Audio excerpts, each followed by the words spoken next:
Lavanya culinary canvas. ఈరోజు మనం ఆంజనేయ స్వామి కోసం మంచి గారెలు చేసుకుంటున్నామండి. ఈ గారెల్లోకి పల్లి చట్నీ చేస్తాను, అది కూడా ఎలా చేయాలో చూపిస్తాను. గారెలకి 2 కప్పులు పప్పు ముందు రోజు రాత్రి నానబెట్టుకుని పొద్దున్న ఆడుకున్నానండి. పొద్దున్న మిక్సీ చేసుకున్నాను. ఇప్పుడు దీన్ని గారెలు ఎలా వేసుకోవాలో చూడండి. నేను ఈ గారెలకి నీటిలో చిన్న క్లాత్ నానబెట్టి పెట్టానండి. అది ఇప్పుడు ఎలా వేస్తాను చూపిస్తాను. ఫస్ట్ పొయ్యి వెలిగించుకుందామండి. పొయ్యి వెలిగించుకుని నూనె వేడి చేసుకుందాం.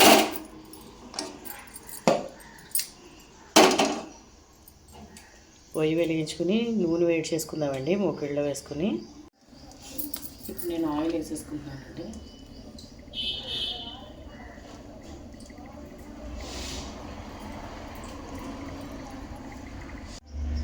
ఇప్పుడు నాకు మన నూనె హీట్ ఎక్కిపోయిందండి.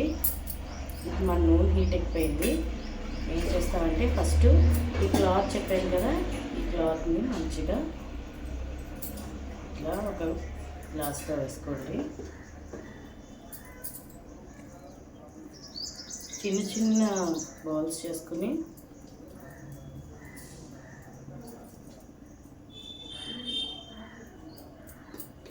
మన ఈ క్లాత్ వల్ల ఏంటంటే మనకి చేయి కూడా కాలదన్నమాట.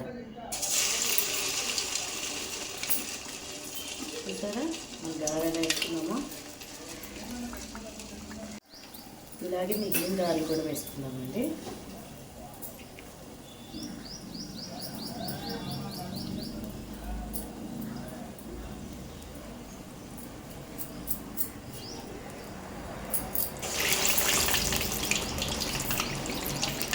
గారెలు ఆంజనేయ చాలా ఇష్టమండి.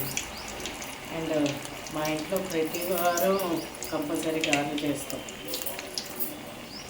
ఫస్ట్ ఈ గారెలు దేవుడు కదా, అందుకని దీంట్లో ఆనియన్స్ అవి వేయం అనమాట. దేవుడి వరకు వేసేసి తర్వాత ఆనియన్స్, పచ్చిమిర్చి, జీలకర్ర అన్నీ వేసుకుని అవి కూడా గారెలు వేసుకుంటాం.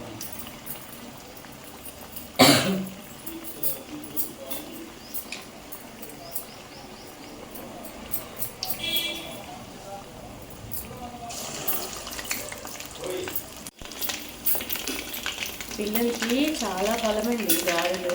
బ్యాక్ బోన్కి స్ట్రెంత్ ఇస్తుంది. మినపప్పు కదా, అందుకని బాగా అంటే అస్తమానికి తినాలనట్లేదు. 10 డేస్కి ఒకసారి అయినా, నెలలో మంత్లో 2 టైమ్స్ అయినా తింటే మంచిదండి. మన పిల్లలకి ఇప్పుడు ఉన్న అట్మాస్ఫియర్కి బలం ఉన్నది ఏం లేదు, అంతా జంక్ ఫుడ్డే కదా. అండ్ మనకు ఇప్పుడు వచ్చే ఫుడ్లో బలం లేదండి. మన పేరెంట్స్ కొంచెం లక్కీ. మనం తిన్న ఫుడ్డే కొంచెం మంచిది. మన పిల్లలు ఏమీ ఇప్పుడు అంత బలం లేదండి. ఈ గారెలు గోల్డెన్ బ్రౌన్ కలర్ వచ్చే వరకు వేయించుకోవాలండి. ఫస్ట్ ఈ వాయి తీసేస్తాను. చూడండి గారెలు, ఈ గారె అయిపోయినాయి కదా.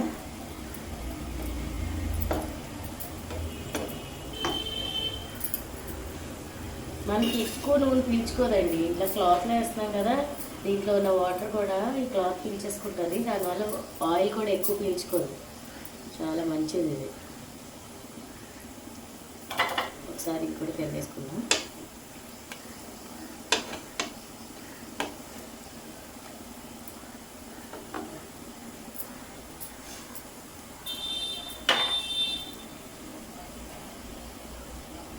ఈ వాయి తీసేసి నెక్స్ట్ వాయి వేస్తానండి. ఈ వాయి అయిపోయాక చూడండి మన గారెలు ఎంత మంచి కలర్లో వేగినాయో. ఈ కలర్లో తీసేసుకోవాలి. ఈ రెండు కావాలి తీసేస్తాను.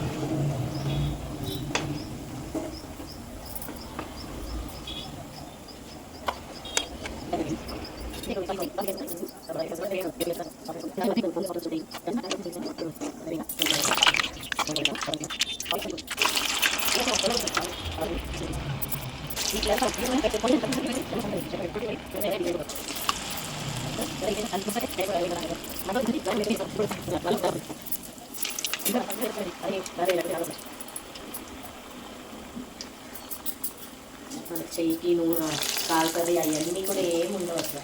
ఈ వీడియో వేసేసుకోవచ్చు ఎవరైనా. ఇప్పుడు మన గారెలు అయిపోయినాయండి, తీసేసుకుందాము. మంచిగా వచ్చినాయి కదా గారెలు.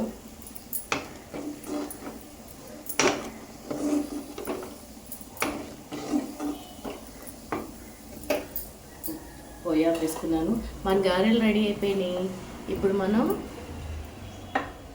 పల్లీ చట్నీ చేసేసుకున్నాం. రైట్, చూడండి మన గారెలు ఎలా వచ్చినాయి, సూపర్ వచ్చినాయి కదా కలరు. ఇప్పుడు దీనికి మంచి కాంబినేషన్ గ్రౌండ్నట్ చట్నీ, అదేనండి మన వేరుశనగకాయ చట్నీ, అది చేసి చూపిస్తాను రండి.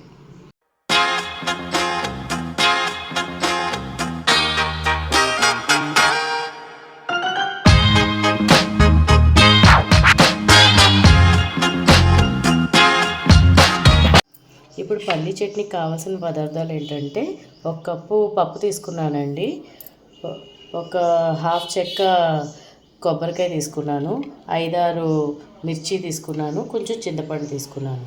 ఈ కొబ్బరికాయ తరుక్కునే ముందు మనం ఈ పల్లీలు మూకుల్లో వేయించేసుకుందాము. నూనె వేసుకోవాలండి. ఫస్ట్ కొంచెం పొయ్యి వెలిగించుకుంటున్నాను. పొయ్యి వెలిగించుకుని ఇప్పుడు కొంచెం నూనె వేసుకున్నాను. నూనె వేస్తున్నాను. 1.5 స్పూన్ నూనె అండి, ఎక్కువ ఎక్కర్లేదు. ఇప్పుడు ఈ నూనె వేడెక్కిన తర్వాత దీంట్లో, ఇప్పుడు నూనె వేడెక్కిపోయిందండి, దీంట్లో మనం 1/2 స్పూన్ జీరా, పచ్చిశనగపప్పు, మినప్పప్పు కొంచెం వేయించుకుందాము. వేయించుకుని దీంట్లో పల్లీలు వేసేసుకుందామండి.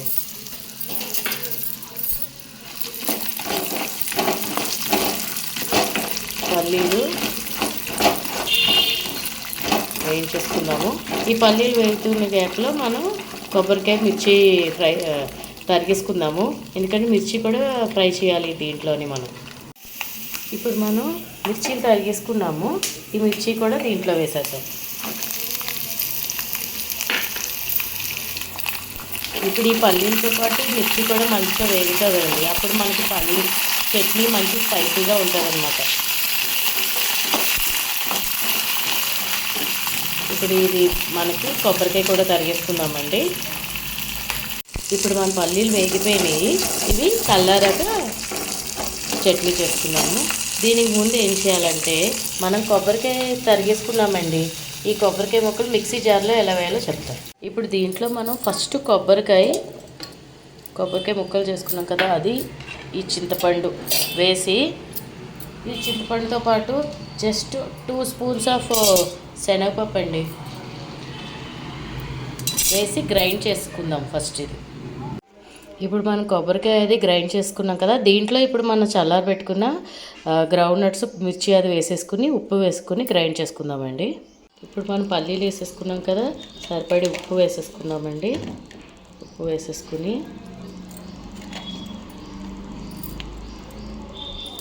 కొంచెం వాటర్ వేసుకుందామండి, పల్లీలు కోకోనట్ అన్నీ కదా. ఇప్పుడు గ్రైండ్ చేసుకుందాం. ఇప్పుడు మన చట్నీ గ్రైండ్ అయిపోయిందండి, దీని గిన్నెలో తీసుకుని తాలింపు పెట్టుకుందాం. ఇప్పుడు మన చట్నీ తాలింపు పెట్టుకుందామండి. పొయ్యి వెలిగించి నూనె వేసుకున్నాను మూకుడులో. దీంట్లో 1/2 స్పూన్ జీరా, 1/2 స్పూన్ ఆవాలు వేసుకోవాలండి, 1/2 స్పూన్ జీలకర్ర వేసుకోవాలి, పచ్చిశనగపప్పు 1 స్పూన్, కొంచెం వేయించుకోవాలి దీన్ని మంచిగా. పచ్చడి తాలింపు పెట్టుకుంటే చాలా బాగుంటుందండి. మా ఇంట్లో ప్రతిదానికి తాలింపు పెట్టాలి. సో ఇది చూడండి, మన పప్పు వేగిపోయింది కదా, దీంట్లో మనం కరివేపాకు వేసుకుందాం.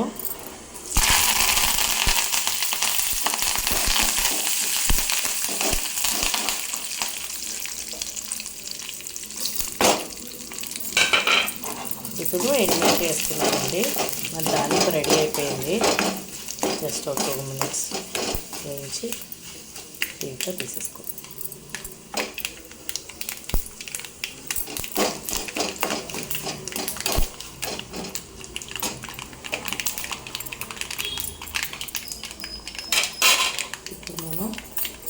ఆ తాలింపుని పచ్చళ్ళకు ట్రాన్స్ఫర్ చేసుకుందాం.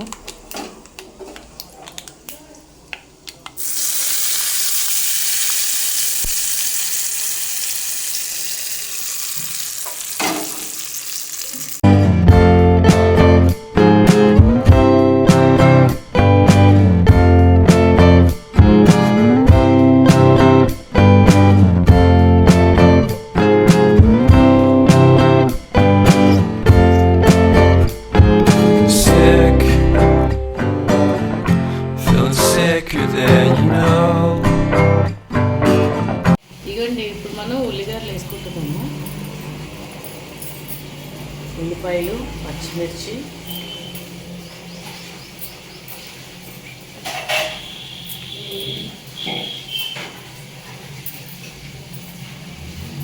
జీలకర్ర,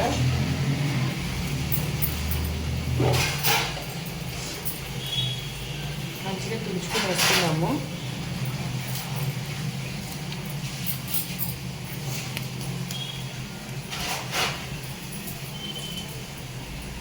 దీన్ని కూడా బాగా కలుపుకుందాం. కలిపేసుకొని మళ్ళీ వేసేసుకోవడమేనండి. నిన్న మనకి తెగిపోయిందండి, మన గారెలు వేసేసుకుందాం.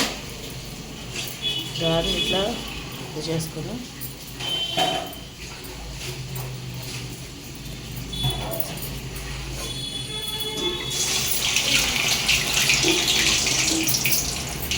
మనకి తిన్నేమో మన ప్లెయిన్ గారెలు ఆరెంజ్గా వచ్చినాయి కదా,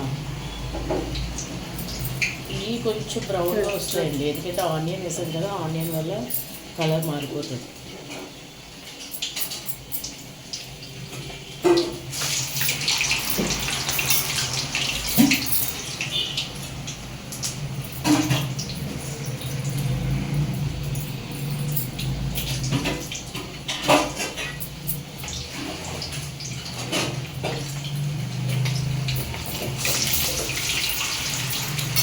మన గారెలు ఎంత బాగా ఫ్రై అయిపోయాయి కదా, ఈ కలర్లో తీసుకుంటే సరిపోతుంది.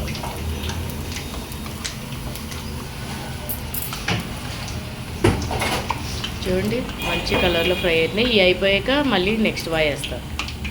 చూడండి ఇప్పుడు మన గారెలు మంచిగా వేగిపోయినాయి కదా, ఉల్లిగారెలు ఇవి తీసేసుకుందాము.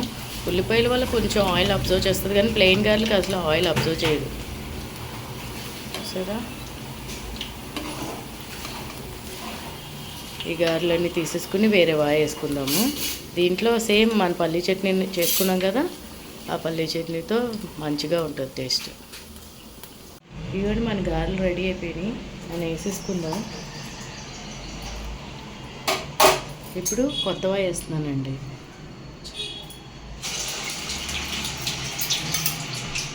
ఇలా చేతి తడుపుకోవాలి ఒకసారి.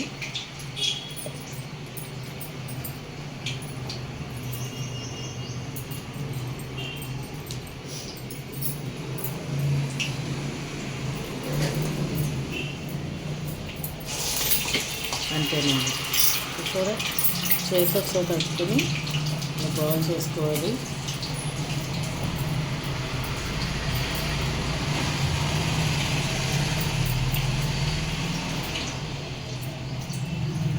ఇలాగే మొత్తం అన్నీ వేసేసుకోవాలండి.